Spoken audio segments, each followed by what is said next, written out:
자, 안녕하세요. 자, 모의고사 해설 시간입니다. 자, 오늘은 세 번째 시간이네요. 그게 58번 보겠습니다. 58번. 자, 점유 취득시효 관한 설명으로 틀린 것을 골라라. 자, 취득시효는 굉장히 중요하죠. 그 중에서 부동산, 자, 부동산에 관련해서는 점유 취득시효하고 등기부 취득시효가 있습니다. 자, 점유 취득시효에서 한 80% 정도, 등기부 취득시효에서 한 20% 정도 차지한다 이렇게 볼 수 있고, 그래서 점유 취득시효를 정확하게 익힌 다음에 등기부 취득시효는 특징만 잡아내시면 됩니다. 자, 1번 볼까요? 자, 취득시효로 인한 소유권 취득의 효과는 점유를 개시한 때 소급한다. 자, 우선은 그림을 보시면, 자, 갑이 소유자인데 을이라는 사람이 무려 25년간 을이 점유를 쭉 했습니다. 이렇게. 자, 점유를 했는데, 자, 을은, 조사를 해보니까 자주점유, 평온점유, 공연한 점유를 했고, 20년 이상 점유를 했습니다.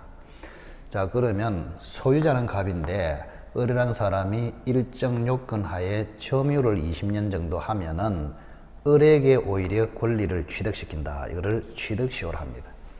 그래서 남의 땅인데도 불구하고 일정 요건을 갖추면 점유하는 자가 소유권을 취득합니다. 이거를 취득시효라 하죠. 자, 그러면 자, 여기는 우리 민법 245조를 보시면 등기를 함으로써 소유권을 취득한다 이렇게 되어 있습니다. 그래서 결론적으로 여기는 거래행위, 법률행위가 없잖아요. 자, 법률행위로 취득하는 것이 아니고 법률 규정이나 사실로 취득함에도 유일한 예외로 등기해야 소유권을 취득하도록 하고 있습니다. 등기해야 됩니다. 자, 그러면 등기를 하면은 소유권을 취득합니다. 취득합니다. 자, 이 취득에는 특징이 두 가지가 있습니다. 자, 하나는 원시 취득입니다. 원시 취득. 그래서 을이 등기를 함으로써 최초로 소유권을 취득하기 때문에 갑의 토지에 설정되어 있거나 붙어 있는 각종 권리는 소멸합니다. 소멸을 하고 깨끗한 상태로 소유권을 취득한다. 그걸 원시 취득이라 합니다. 그 다음 두 번째는 소급 취득입니다. 소급 취득. 자, 25년 차에 등기를 했지만은 점유를 개시할 때 소급하여 처음부터 소유자인 것처럼 취급됩니다. 소급 취득이 된다. 기억하시기 바랍니다. 소급 취득. 자, 등기를 하면은 점유자 을이 취득시효로 소유권을 취득하는데 그 취득의 특징은 원시 취득이면서 소급 취득이다. 두 가지를 꼭 기억하시기 바랍니다. 그래서 1번은 맞네요. 점유를 개시한 때 소급한다. 맞고. 자, 이번에 시효 취득을 주장하는 점유자는 자주를 증명할 책임이 없다. 왜 그러냐? 자, 자주, 평온, 공연, 선의는 추정이 된다고 법에 규정이 되어 있습니다. 197조에 이렇게 되어 있거든요. 자, 자주로 추정, 평온으로 추정, 공연으로 추정, 선의로 추정. 무과실 빼놓고는 추정이 다 됩니다. 무과실 빼고. 그래서 자주, 평온, 공연, 선의로 추정되기 때문에 을 스스로가 증명할 책임이 없다. 이런 이야기입니다. 갑이 을의 타주, 을의 폭력, 을의 은밀을 점유해서 입증해서 을의 취득시효를 막아야 합니다. 자, 그래서 2번은 맞네요. 점유자는 자주임을 증명할 책임이 없다. 맞고. 3번의 시효 취득자가 제3자에게 목적물을 처분하여 점유를 상실하면은 그의 등기 청구는 즉시 소멸한다. 자, 시효 취득자, 을이네요. 그죠? 을. 자, 을은 처음에는 점유자였다가 요 단계로 딱 진입하면은 을을 부를 때는 취득시효 완성자라고 합니다. 이렇게. 자, 완성자에서 등기를 하면은 그때는 소유자로 바뀝니다. 그래서 을의 신분은 3단계로 가죠. 최초에는 점유자, 2단계로 오면은 완성자, 등기를 하면은 소유자 이렇습니다. 그럼 등기를 했다는 시험에 안 나와요. 왜? 을이 소유권을 취득을 해버리기 때문에 이야기가 끝이 나버립니다. 그래서 문제 자체는 요 단계에서 마무리가 됩니다. 그래서 갑은 소유자, 을은 완성자, 병은 제3자 이렇게 됩니다. 그럼 이 완성자에게는 그죠? 등기를 해야 소유권을 취득하기 때문에 완성자는 갑에 대해서 등기 청구권을 가집니다. 등기 청구권을 가진다. 이렇게 등기 청구권. 자, 이것을 취득시효 완성자의 등기 청구를 합니다. 그리고 완성자는 아직까지 소유자가 아니고 등기를 청구할 수 있는 채권자입니다. 그래서 완성자의 등기 청구는 채권적 청구다. 채권적 청구. 따라서 원래는 10년의 소멸 시효에 걸리는데 지금 점유를 하고 있잖아. 점유 중이므로 소멸 시효에 걸리지 않는다. 이래 됩니다. 근데 우리 점유를 하다가 그죠? 남한테 다시 넘겨줘 버렸어. 자, 이 A라는 사람을 완성자의 점유승계인이라 합니다. 점유승계인. 완성자의 점유승계인.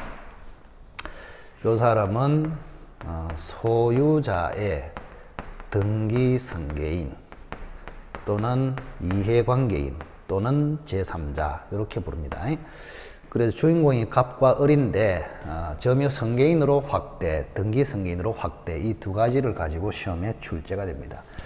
어쨌든 간에 자, 을이라는 사람이 등기 청구권을 가지고 있다가 이 토지를 A한테 넘겨줌으로써 점유를 상실했습니다. 그러면 점유를 상실하면은 소멸시효에 이제는 걸립니다. 상실하면은 걸린다 이런 이야기입니다. 그러면 걸린다는 말이지 상실한다고 해서 바로 소멸하는 것은 아닙니다. 그래서 걸린다는 말은 10년간 행사 안 할 때 그때 10년 후에 소멸한다 그런 뜻입니다. 그래서 시험에 잘 나오는 것이 완성자의 등기 청구는 점유하면은 소멸시효에 걸리지 않고 점유를 상실하면은 걸린다 이래 해야지 점유를 상실하면은 즉시 소멸한다 그러면 틀렸습니다. 그래서 3번이 X로서 정답이 되겠습니다. 자, 따라서 3번에는 점유를 상실하면은 등기 청구는 즉시 소멸하지 않고 소멸시효에 걸린다 이래야 맞습니다. 3번이 X로서 정답이 되겠습니다. 자, 4번에 완성 후 등기 전에 제3자 앞으로 이전 등기가 격려되면 완성 후 등기 전에 자, 여기 보세요. 20년 차에 완성이 됐잖아요. 20년 차에 완성이 됐다.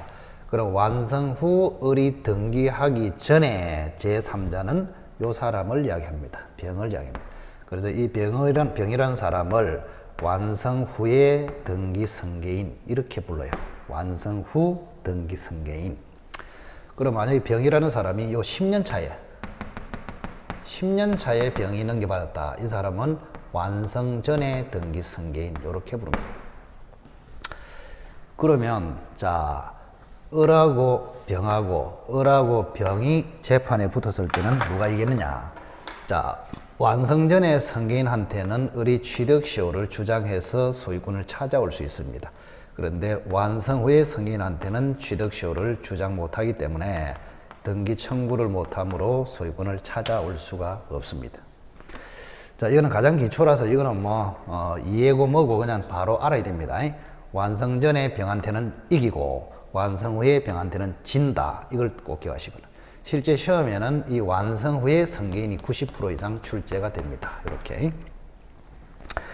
자, 4번에 완성 후 등기 전에 제3자 앞으로 이때 제3자는 완성 후에 병을 이야기하죠. 완성 후에 병. 그럼 시효 취득자, 시효 완성자 을은 그죠? 등기 명의자, 즉 완성 후 승계인 제3자에 대해서 시효 취득을 주장할 수 없다. 맞네요. 그죠? 근데 표현이 여기도 좀 마음에 안 들어요. 시효 취득자 이러면 또 소유권을 취득한 것 같잖아요. 시효 완성자 이러는 게 더 정확합니다. 그래서 3번에도 시효 취득자 대신에 시효 완성자 이렇게 바꾸고 4번의 경우에도 시효 취득자 대신에 시효 완성자 이렇게 바꾸시기 바랍니다. 자, 바꿔서 한번 읽어볼게요. 4번에 취득시효 완성 후 등기 전에 제3자 앞으로 이전 등기가 격려되면 시효 완성자 을은 제3자, 등기 명의자 제3자에게 시효 취득을 주장할 수 없다. 맞네요. 그죠? 자, 5번에 수탁자, 명의 신탁에서는 신탁자가 소유자이고 수탁자는 소유자가 아닙니다. 따라서 수탁자는 소유자가 아니면서 점유를 하고 있기 때문에 타주입니다. 그럼 타주로서는 취득시효를 할 수 없다. 자주가 돼야 취득시효가 가능하다. 이런 이야기입니다. 그래서 명의수탁자는 타주 점유자이므로 신탁부동산을 점유 취득시효 할 수 없다. 왜냐하면은 자주가 돼야 하는데 수탁자는 타주이기 때문에 그렇습니다.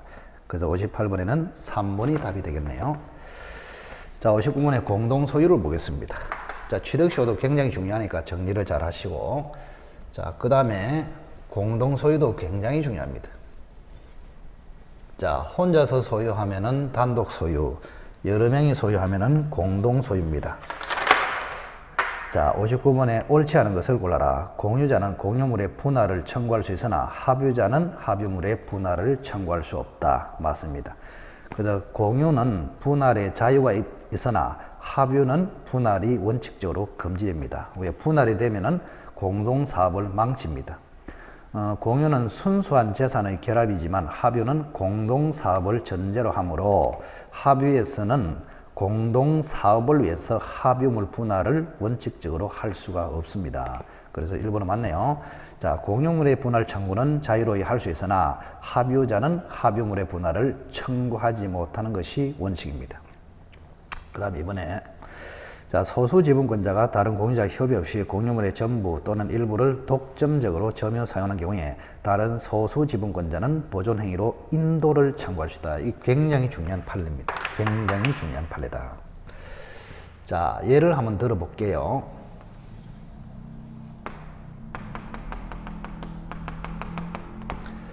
자, A라는 사람이 5분의 3이고 B라는 사람이 5분의 1입니다. 5분의 1. C라는 사람이 5분의 1이고 이렇게 뭐 3분의 2, 3분의 1, 3분의 1 이렇게 뭐 해도 상관이 없고 5분의 3, 5분의 1, 5분의 1 이렇게. 예. 자, 그러면 여기서 이제 잘 보시면 자, A는 과반수 지분권자, B, C는 과반수 미달의 지분권자, A는 다수 지분권자, B, C는 소수 지분권자 이렇게 부릅니다. 자, 그러면 여기서 이제 중요한 것이 뭐냐 하면은, 자, 우선은 만약에 소수 지분권자 B가 5분의 1밖에 안 되는데 이 사람이 지금 완전히 배타적으로 독점을 하고 있단 말이에요. 독점을 하면 안 되잖아요. 그죠? 근데 이 사람은 관리 차원에서, 자, 관리는 과반수로 할 수 있거든요. 그럼 A는 사람은 한 사람이지만 지분의 과반수를 가지고 있기 때문에 독자적으로 관리 방법을 정할 수가 있습니다. 그러면 관리 차원에서 독점이 가능해요. 과반수 지분권자는 독점이 가능합니다.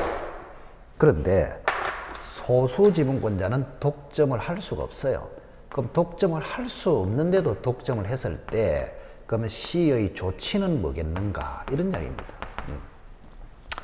자, A는 당연히 토지 전부를 인도하라고 청구할 수 있습니다. A는. 자, 그런데 문제는 소수 지분권자 C도 보존행위 차원에서 토지 전부를 반환하라고 또는 인도하라고 청구할 수 있느냐 이런 이야기입니다. 자, 이게 2020년 작년에 2020년 5월 21일자 판례에서 변경이 일어났단 말이에요. 이게 굉장히 중요합니다. 이게 이제 거의 작년 5월 달에 나왔는데 그의 시험에 나올 것 같더라고. 그래서 준비를 철저히 하라 했는데 시험에 나왔습니다. 나올 만한 거는 나오게 돼 있다 이런 이야기입니다. 굉장히 중요한 의미가 있거든요. 자, 그래서 이 판례를 기점으로 해서 그 이전에는 긍정을 했습니다. 우리 판례가. 그런데 이 2020년 5월 달 판례부터는 부정이 돼 버렸어요. 이렇게. 이게 굉장히 중요하단 말이에요. 이렇게. 자, 소수 지분권자가 또 다른 소수 지분권자가 독점을 하고 있을 때 독점을 풀어서 전부를 나에게 가져와. 전부를 인도해. 너는 점유를 아예 하지 마. 내한테 다 가져와. 이렇게 할 수 있냐? 과거에는 할 수 있었다. 이 말입니다. 그래서 소수 지분권자는 소수 지분권자에게 보존행위 차원에서 토지 전부 인도를 청구할 수 있다가 과거였고 지금은 할 수가 없습니다. 그럼 지금은 어떻게 하냐? 지금은 C가 B한테 토지 전부를 인도하라고 청구할 수는 없고 C가 B한테 방해를 제거해라, 독점 상태를 풀어라, 내하고 같이 점유하자, 이렇게만 청구할 수 있습니다. 니는 배제하고 내만 다시 점유할 테니까 가져와, 이건 안 된단 말이에요. 아시겠어요? 자, 그래서 과거에는 보존행위 차원에서 토지 전부를 반환하라 이렇게 청구가 됐는데 지금은 보존행위 차원에서 토지 전부를 반환해라, 토지 전부를 인도하라는 안 되고, 그죠? 방해를 제거해라, 독점 상태를 제거해라, 독점을 하지 말아라, 내하고 같이 점유하자, 이렇게만 청구할 수 있습니다. 정확하게 알고 계셔야 됩니다. 자, 그래서 2번이 틀렸네요, 이제. 그래서 작년에 5월달 판례 이전에는 2번이 맞는 소리입니다. 근데 지금은 틀렸죠. 소수 지분권자는 다른 소수 지분권자가 독점적으로 사용하는 경우에 다른 소수 지분권자는 보존행위로서 그 인도를 청구할 수는 없습니다. 보존행위로 인도를 청구할 수는 없고 공유 지분권에 기해서 방해 제거를 청구해서 독점 상태를 해소하라고만 청구할 수 있습니다. 그래서 2번이 틀렸네요. 자, 워낙에 중요하기 때문에 다시 한번 읽어보겠습니다. 공유물의 소수 지분권자, 지금 소수 지분권자가 다른 공유자 협의 없이 공유물 전부 또는 일부를 독점적으로 점유 사용하는 경우에, 즉 저기서 B를 이야기했죠. 자, 소수 지분권자 B가 다른 공유자 협의 없이 공유물을 독점하고 있을 때 다른 소수 지분권자 C를 이야기하죠. 다른 소수 지분권자는 보존행위로서 인도는 청구할 수 없고 방해 제거를 청구해서 독점 상태를 해소하라고 청구할 수 있을 뿐이다. 그래서 2번이 틀렸습니다. 자, 3번에 합의자나 합의물을 처분하는 것은 물론이고 합의물에 대한 지분을 처분함에 있어서도 합의자 전원의 동의가 있어야 한다. 맞습니다. 자, 공유에서는 공유물을 처분하는 거하고 공유 지분을 처분하는 거하고 전혀 다르죠. 그러면 합유물을 처분하는 거하고 합유 지분을 처분하는 거하고 어떻게 다르냐? 자, 공유물 자체의 처분을 하려면은 전원 동의를 거쳐야 합니다. 공유물 자체의 처분. 그러나 공유 지분을 처분할 때는 자유롭게 할 수 있습니다. 그리고 공동사업의 목적이 있는 합유물 처분은 역시 전원 동의가 당연히 있어야 됩니다. 그런데 합유 지분을 처분할 때도 역시 전원 동의가 있어야 합니다. 왜? 지분을 자유롭게 처분해서 구성원이 교체되면 공동사업을 망칩니다. 그래서 공유 지분의 처분은 자유인데 합유 지분의 처분은 자유가 아니고 전원 동의가 있어야 합니다. 그래서 맞네요. 자, 4번에 과반수 지분의 공유자는 다른 공유자 사이에 미리 공유물의 관리 방법에 관한 협의가 없었다 하더라도 공유물의 특정 부분을 제3자에게 임대할 수 있다. 자, 과반수 지분권자는 여기서 A를 얘기하죠. 과반수 지분권자는 관리 방법으로 독점할 수도 있습니다. 자, 독점할 수도 있고 또 공유물 전체를, 그죠? D에게 독점시킬 수도 있습니다. 임대차를 해가지고 이렇게. 예. 자, 과반수 지분권자는 스스로 관리 차원에서 독점할 수도 있고 제3자로 하여금 독점시킬 수도 있습니다. 그래서 임대차는 관리의 한 형태이기 때문에 요 임대차는 적법이 되고 D는 적법한 점유자가 되어버립니다. 이렇게. 자, 그래서 4번은 맞네요. 과반수 지분의 공유자는 관리를 단독으로 할 수 있기 때문에 관리 방법에 관한 협의가 없었다 하더라도 공유물의 특정 부분 또는 전부를 제3자에게 임대해서 독점시킬 수도 있다. 맞네요.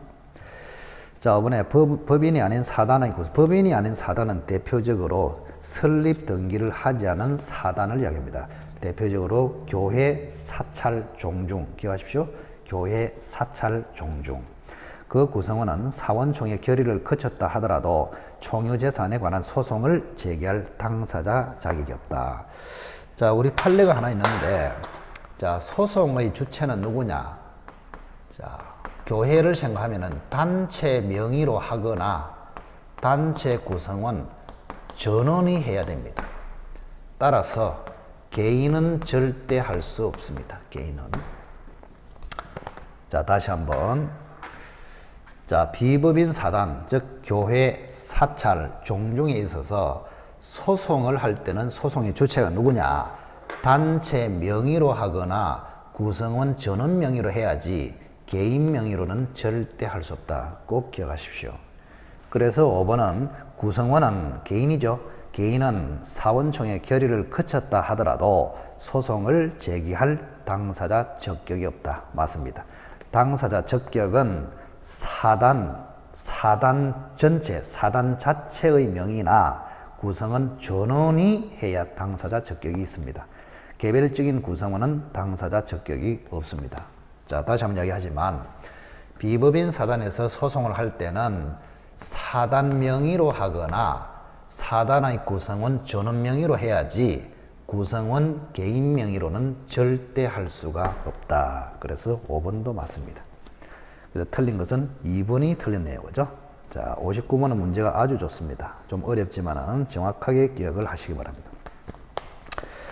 자, 60번에 법정지상권에 관한 다음 기술 중 틀린 것을 골라라. 자, 건물이 없는 토지에 관하여 저당권이 설정될 당시에 저당권자가 소유자에 의한 건물의 신축에 동의한 경우에는 법정지상권이 인정된다. 법정지상권. 자, 이 법정지상권이 굉장히 문제가 되는데, 자, 항상 법정지상권은 기초가 잘 돼 있어야 됩니다. 자, 우선 갑이라는 사람이 자기 토지 위에 건물을 지금 소유하고 있습니다. 이렇게. 그러면 자기 땅 위에 건물을 가지고 있기 때문에 아무런 문제가 없었어요. 그런데 갑자기 땅 주인이 을로 바뀌어 버렸네. 이렇게. 을로. 땅 주인은 을로 바뀌어 버렸어요. 이렇게. 그러면 건물 주인은 갑이고 땅 주인은 을이고, 그럼 을은 당장 철거 청구 들어갑니다. 그럼 철거되면은 좀 이렇게 사회 경제적 손실이 크기 때문에 철거를 막기 위해서 건물 소유자가 남의 땅에 당연히 사용권을 취득한다. 이거를 우리는 법정지상권이라 합니다. 자, 그러면 결국 갑이라는 사람은 을의 토지에 지상권, 사용권을 가지고 집을 소유하고 있기 때문에 집은 철거되지 않고 보존된다. 이게 법정지상권입니다. 그래서 이런 경우에 동일인이 둘 다 소유하다가 어떤 사유로 땅 주인과 집 주인이 달라졌을 때 건물의 철거를 막기 위해서 건물 주인이 남의 땅에 당연히 지상권을 취득한다. 이거를 법정지상권이라 합니다. 자, 이때 지상권은 갑하고 을 사이에 계약을 해가지고 지상권을 취득한 것이 아니고 법률 규정이나 관습법으로 취득했기 때문에 법정지상권이다. 이렇게 부릅니다. 자, 그러면 건물 주인하고 땅 주인하고 달라지는 사유가 두 개 있습니다. 예를 든다면 요 토지에 A라는 사람이 저당권을 잡고 있었단 말이에요. 5월 1일 날 이렇게. 그럼 갑이 이제 A한테 돈을 안 갚으니까 A가 경매 신청합니다. 경매 신청. 경매 신청하면은 요 토지가 을에게 지금 낙찰이 돼 버린단 말이에요. 이렇게. 그러면 동일인이 토지와 건물을 소유하다가 저당권 실행의 임의 경매로 집주인과 땅 주인이 달라졌을 때 집주인이 남의 땅에 당연히 지상권을 취득한다. 이거를 366조의 법정지상권이라 합니다. 저당권 실행으로 인한 법정지상권, 366조 법정지상권. 앞으로 3법지라 합니다. 3법지 이렇게. 그런데 저당권 실행으로 달라진 것이 아니고 만약에 갑이 동일이 갑이 건물하고 토지를 소유하다가 토지만 처분을 해가지고 을 앞으로 이전 등기가 돼서 넘어갔다. 그러면 저당권 실행 경매로 달라진 것이 아니고 이미 경매 외의 사유로 달라졌단 말이에요. 그런 경우는 갑은 이 을의 토지에 관법지를 취득합니다. 관습법상의 법정지상권을 취득한다. 이런 이야기입니다. 그래서 법정지상권은 두 종류가 되겠죠. 그죠? 자, 저당권 실행은 임의 경매로 달라지면은 삼법지, 기타 사유, 처분으로 달라지면은 관법지 이렇게 됩니다. 그러면 366조의 법정지상권의 3대 요건은 저당권 설정의 기준입니다. 저당권 설정 당시에 임의 건물이 존재할 것, 저당권 설정 당시에 동일인이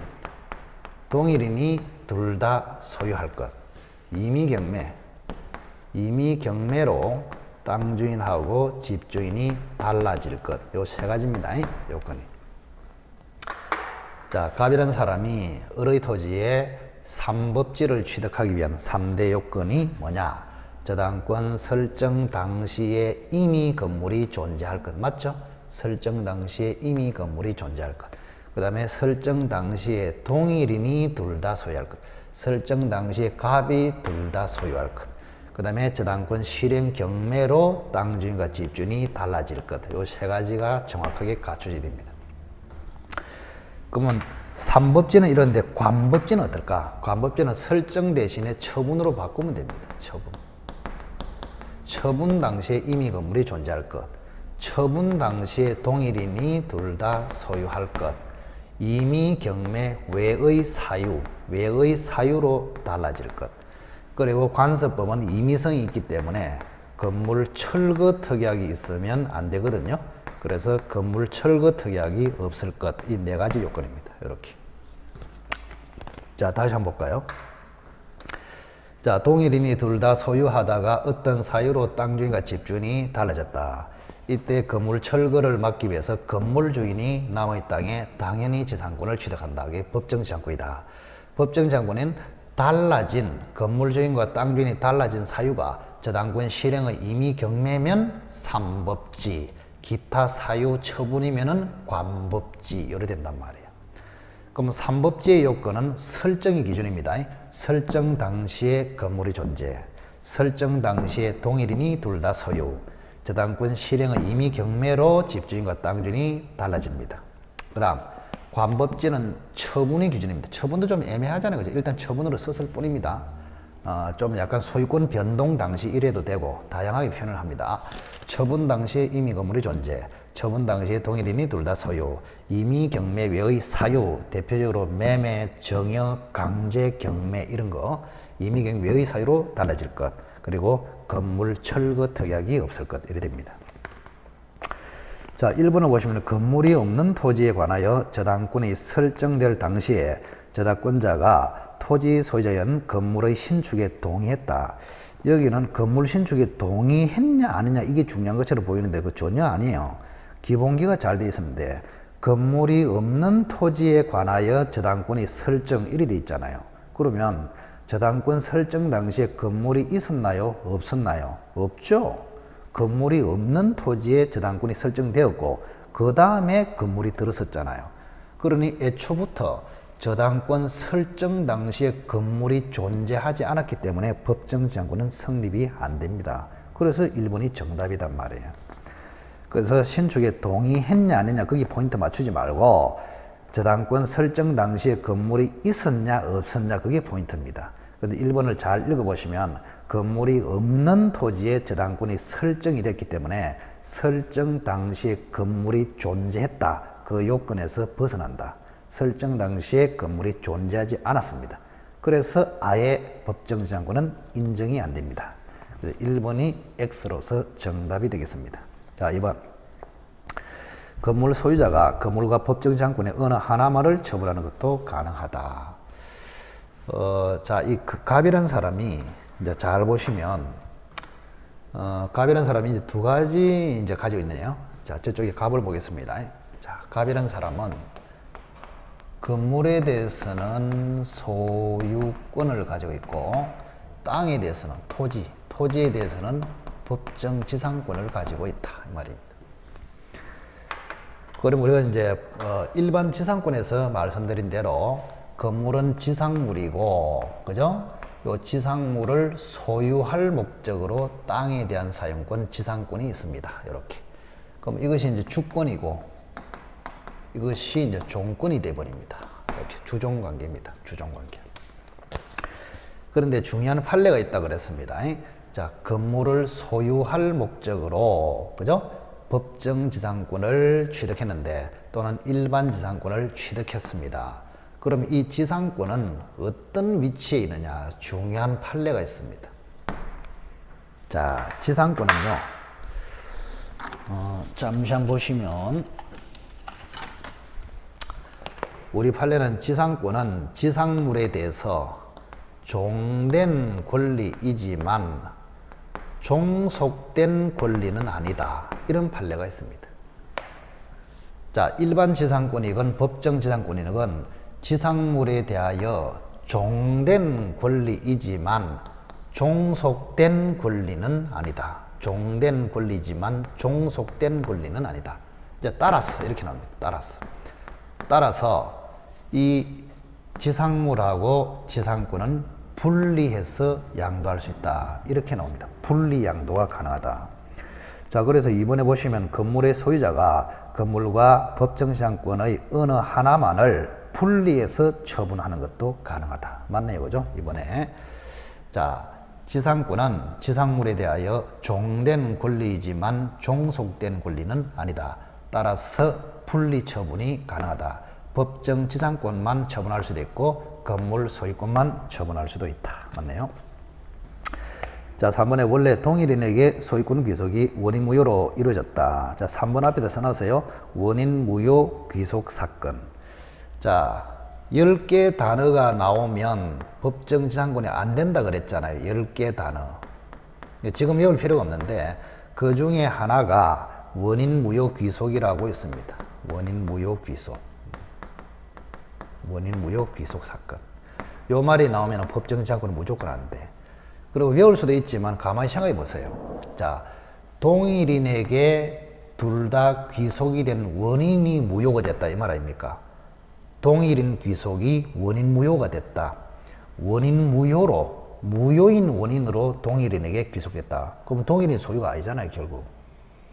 응? 자, 동일인에게 귀속된 것이 원인 무효다. 그러면 동일인 소유가 아니잖아요. 그럼 법정 지상권이 되려면 최소한 동일인 소유가 돼야 된단 말이에요. 그래서 항상 법정 지상권은 동일인이 둘 다 소유하다가 달라졌다. 이래 돼야 법정 지상권이 됩니다. 그런데 동일인 귀속이, 동일인 소유 귀속이 원인 무효이기 때문에 애초부터 동일인이 소유한 적이 없습니다. 그래서 원인 무효 귀속이 돼버리면 동일인 소유가 아니므로 법정 지상권은 절대 성립하지 못합니다. 그래서 3번 앞에다가 원인 무효 귀속 사건 이래 해놓고 절대 법정 지상권은 성립하지 않는다. 맞네요. 자, 4번은 멸실 후 신축 사건입니다. 멸실 후 신축 사건. 자, 이것도 이제 굉장히 중요하다 그랬죠. 멸실 후 신축 사건. 간단하게 한번 보겠습니다. 멸실 후 신축 사건. 멸실 후 신축 사건.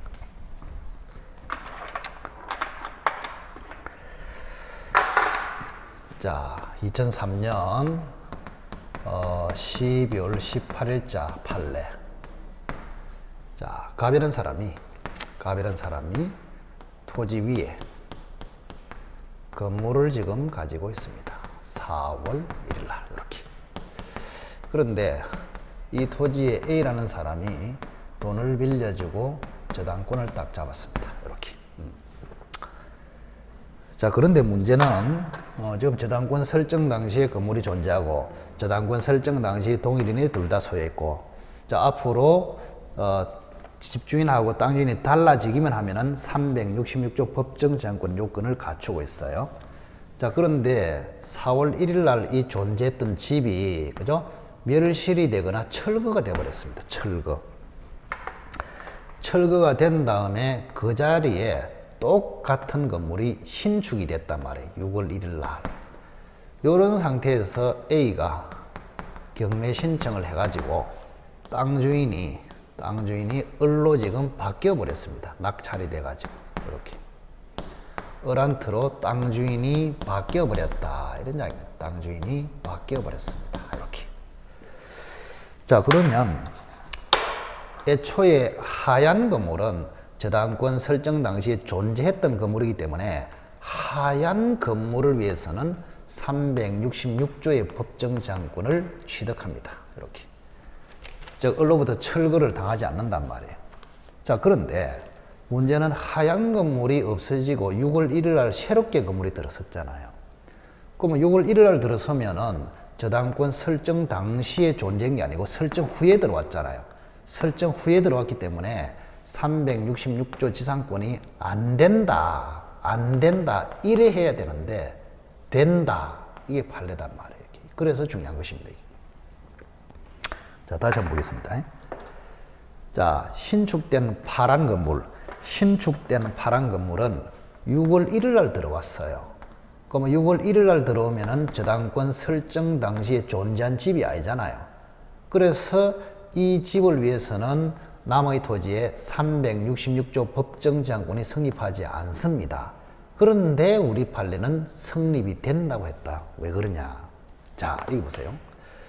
자, A의 입장에서 보면 6월 1일 날 새롭게 건물이 들어서나 애초부터 4월 1일부터 존재하나 차이가 없어요. 차이가. 어차피 A는 건물이 있는 걸 전제로 해서 저당권을 잡았기 때문에, 그죠? 건물이 사라지고 6월 1일 날 다시 신축이 되더라도 애초부터 이 건물이 존재한 것처럼 취급해도 문제가 없단 말이에요. 그래서 만약에 6월 1일 날 처음으로 건물이 들어섰다면 이 건물을 위해서 삼법지는 성립하지 않습니다. 그런데 4월 1일 건물 대타로 들었을 때는 6월 1일 날 들어왔지만 4월 1일부터 존재했던 것으로 취급할 수 있기 때문에 여전히 법정지상권은 성립할 수 있다. 이게 판례입니다. 잘 기억하십시오. 자, 다시 한번. 그래서 앞으로 여러분들은, 그죠? 자, 멸실 후 신축이 됐을 때는 요 신축 시점이 저당권 설정 후일지라도 4월 1일 날 건물 대타로 들어왔기 때문에 4월 1일 날 존재했던 것으로 취급되므로 여전히 신축 건물을 위해서 법정지상권은 성립한다. 자, 그러나 A가 만약에 최초의 4월 1일 날 건물에 공동으로 저당권을 잡았습니다. 공동저당이라 하죠. 그죠? 공동저당. 그래서 A가 4월 1일 날 들어선 하향 건물과 이 토지를 한꺼번에 저당을 잡았습니다. 공동으로 잡았는데 건물이 멸실되거나 철거되고 6월 1일에 신축이 됐다. 그런 경우에는 신축 건물을 위해서 법정지상권은 안 됩니다. 여기는 결론을 외우는 게 훨씬 편합니다. 자, 이 사건을 뭐랍니까? 멸실 후 신축, 철거 후 신축 사건이라 합니다. 그럼 여러분들은 그런 말이 딱 나오면, 그죠? 토지만의 저당을 잡았다면은 성립, 건물하고 토지를 한꺼번에 공동저당으로 잡았는데 멸실 후 신축, 철거 후 신축이 됐을 때는 성립하지 않는다. 이래 돼버리면 되잖아요. 간단하게. 자, 그러면 4번은 멸실 후 신축, 철거 후 신축 사건 아닙니까? 철거 후 신축 사건인데 공동저당이다. 이래 돼 있잖아요. 그러니 성립하지 않는다. 이래 되는 거 아닙니까? 그죠? 복잡하게 생각하지 마십시오. 자, 동일인 소유의 토지와 그 지상 건물에 관하여 공동저당이 설정된 후 건물이 철거되고 다른 건물이 신축되는 경우에 저당물의 경매로 인하여 서로 다른 소유자에게 속하게 되면은 삼법지 법정지상권이 성립되지 않는다. 공동저당이면은 성립되지 않고 토지만의 저당이면은 성립하고 이렇게 되잖아요. 그죠? 자, 5번에 토지 공유하고 이제 그 법정지상권은 굉장히 어렵습니다. 그래서 5번은 아직까지 볼 필요가 없어요. 토지 공유하고 토지가 공유일 때 건물이 있단 말이야. 그 건물을 위해서 법정지상권이 성립하느냐 굉장히 어렵기 때문에 이거는 지금은 안 하는 게 좋습니다. 그래서 60번에 법정지상권에 관한 다음 기준 중 옳지 않은 것은 1번이 정답이 되겠습니다. 1번은 저당권 설정 당시에 건물이 존재하지 않았기 때문에 애초부터 법정지상권이 인정되지 않습니다. 자, 1번이 X로서 정답이 되겠습니다. 자, 61번에 전세권에 관한 설명으로 옳은 것을 골라라. 자, 전세권과 그에 의한 저당권이 설정되어 있는 부동산에 저당권이 실행되면 전세권은 언제나 소멸한다. 자, 그러면 전세권이 선순위네요. 저당권이 후순위고. 그럼 만약에 선순위 저당권이 실행됐을 때 후순위 용익권은 소멸. 이거는 맞아요. 그런데 후순위 저당권이 실행됐을 때 선순위 용익권은 어떻게 되느냐? 원칙은 존속합니다. 존속. 그래서 여기도 마찬가지로 전세권이 선순위고 저당권이 후순위 아닙니까? 따라서 후순위 저당권이 실행됐을 때 선순위 전세권은 소멸하지 않고 존속하는 것이 원칙입니다.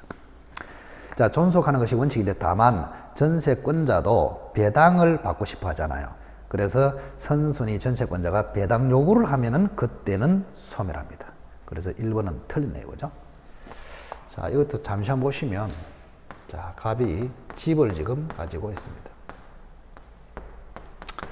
자, A라는 사람이 돈을 빌려주고 저당권을 지금 3월 1일 날 잡았습니다. 이렇게 저당권을 잡았습니다.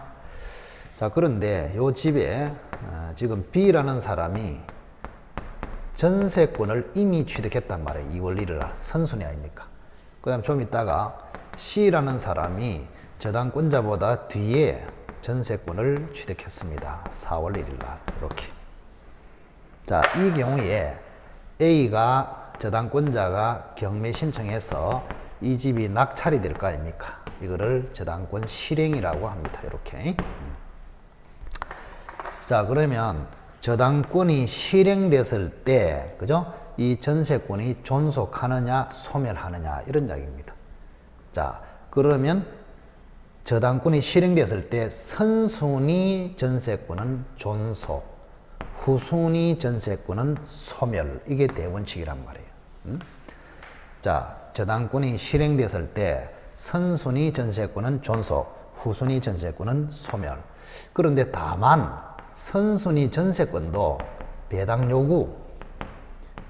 요구를 하면은 소멸이 됩니다. 이렇게 간단하게 정리를 하시기 바랍니다. 자, 그래서 1번 전세권과 그에 의한 저당권이 설정되어 있는 부동산에 후순위 저당권이 실행되면은 전세권은 존속하는 것이 원칙이다. 다만 배당 요구를 하면은 소멸한다. 이래야 정확하죠. 그래서 1번은 틀렸습니다. 이번에 주택의 임차인이 주인법상의 대항력을 갖춘 후에 전세권 등기도 한 경우에 전세권이 소멸하면은 임차권도 자동으로 소멸한다. 자, 임차인이 대항력을 갖춘 후에 전세 등기도 했습니다. 자, 대항력을 갖춰도 주인이 바뀌어도 쫓겨나지 않고 전세 등기를 한 경우도 주인이 바뀌어도 쫓겨나지 않습니다.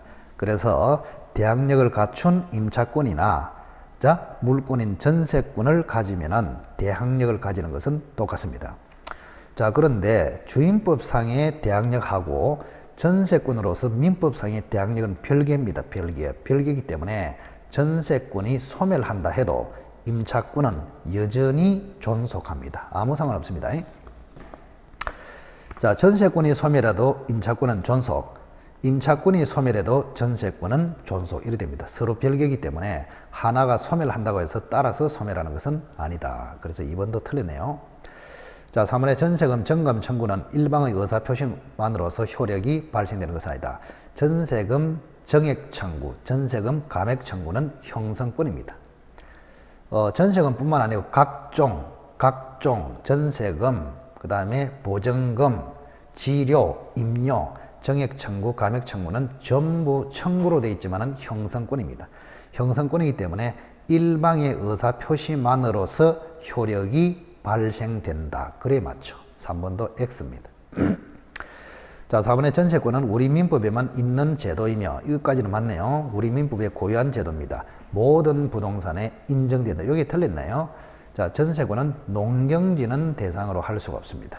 농경지는 경자 유전의 원칙이 적용되므로 농경지만큼은 전세권의 대상이 안 됩니다. 그래서 4번도 틀렸네요. 자, 이번에 전세권의 존속기간이 만료되면 전세금을 반환받을 때까지 전세권의 담보물권적 효력은 존속하나 전세권의 용익적 권능은 전세 설정 등기 말 수 없이도 소멸한다. 이것도 이제 중요한 내용인데 사실은 자, 전세권의 기능이 두 가지가 있거든요. 전세 기능이 두 가지가 있습니다. 두 가지. 자, 갑이라는 사람이 주인이고 을이라는 사람이 전세권자입니다. 전세권자. 이렇게 전세권자예요. 자, 3년간 기간을 정했고 전세금으로 3천만 원을 지급을 했습니다. 자, 그러면 이 전세권은 특이하게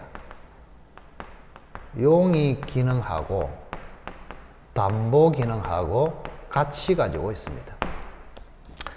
자, 주로 존속 중일 때는 용의 기능, 전세 기간이 끝났을 때는 담보 기능.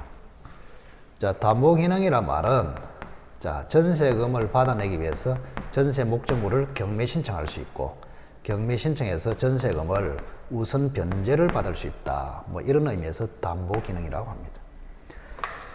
자, 그러면 이 기능이 언제 소멸할까 이런 이야기입니다. 자, 용의 기능은 기간이 만료되면은 용의권은 소멸합니다. 근데 기간이 만료되어도 용의 기능은 소멸하지만 담보 기능은 그대로 있습니다.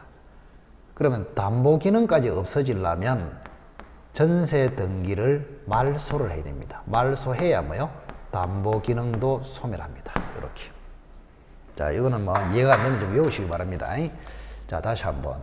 자, 우선은 3년이 경과하면은 용의 기능이 소멸합니다. 이때는 말소 등기 없이도 돼요. 기간이 만료되면은 용의 기능이 소멸. 근데 담보 기능은 아직 살아있어. 그런데 등기 말소까지 해버리면 담보 기능도 소멸. 이렇게 됩니다. 자, 5번 한번 읽어볼까요? 자, 존속기간이 만료되면은 담보 물권적 효력은 존속되나, 즉 말소 등기가 아직 안 됐기 때문에 담보 기능은 존속되나 용의 기능은 기간의 만료로 말소 등기 없이도 소멸한다. 그래서 5번은 정확하게 맞네요. 그죠? 정확하게 맞습니다. 자, 그렇게 보시면 되겠습니다. 자, 한 번 더 보시면 전세권은 용의 기능과 담보 기능이 있는데 기간이 만료되면은 말소 등기 안 해도 용의 기능은 소멸, 담보 기능은 존속, 말소 등기까지 하면은 담보 기능까지도 소멸 이렇게 됩니다. 그래서 5번이 정확하게 맞습니다. 자, 그래서 정리를 잘 하시고 자, 좀 쉬었다가 다음에는 유치권으로 한번 해설을 해보도록 하겠습니다.